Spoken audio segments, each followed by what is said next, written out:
Hello everyone, কি খবর? আশা করি আপনারা সবাই ভালো আছেন।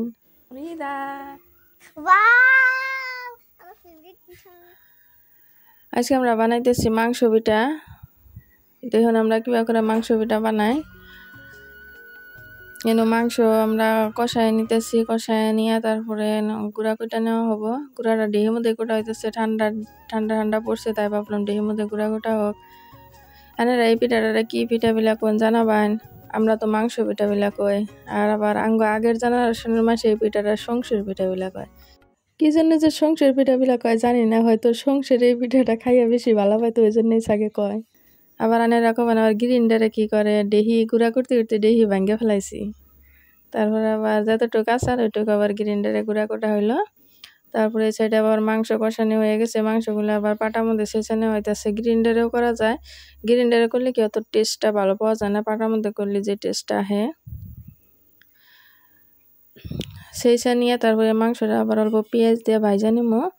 মাংসটা খালি পেঁয়াজ আর অল্প গরম মশলা দেওয়া হবো না, আর কিছু দেওয়া হবো না। আগে সব যেরকম করে রান্ধে ওরকম করে রান্ধা হয়েছে, মশলাপাতি সব দেওয়া হয়েছে আগে। আমরা মাংসটা এখন ভাইজা নিমো। আইনের এই পিঠাটা কিরকম করে বানান জানাবেন, আমরা তো এরকম করে বানাই দেখুন।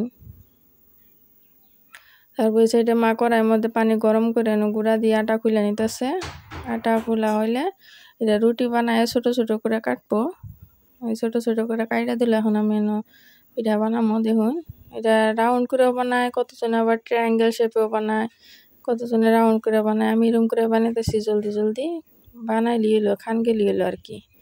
আমরা ট্রায়াঙ্গেল শেপেও বানাই, কিন্তু আজকে এরকম করে বানাইতেছি। আপনারা কোন শেপে বানান জানাবেন, আর খাই দেখবেন পিঠাটা বহুত ভালো লাগে খাইয়া। আমার পিঠা বানানো হইলো, দেখুন বানানোর পরে পিঠাটা এখন ভাজবো। আমি কড়াইয়ের মধ্যে তেল দিয়ে নিবো। তেলটা বেশি হিট করুন যাব না, মিডিয়াম হিটে দিলে ভালো হয়। বেশি হিট দিলে তাড়াতাড়ি হয়ে যায়, তো ক্রিস্পি হয় না, নরমই থাকে। আর মিডিয়াম হিটে লাহে লাহে ভাজলে ক্রিস্পি হয়, বস্তুটা খাইতে ভালো লাগে। আমার পিঠা ভাজা হয়ে যাবো। আর দেখুন আপনারা পিঠাটা কিরকম করে বানান কবেন, আর কি পিঠা বিলা করেন সেটাও কবেন। আমার ভিডিওগুলো ভালো লাগলে প্লিজ লাইক শেয়ার কমেন্ট করবেন, পেজটা ফলো করবেন। ওকে, বাই বাই, থ্যাংক ইউ।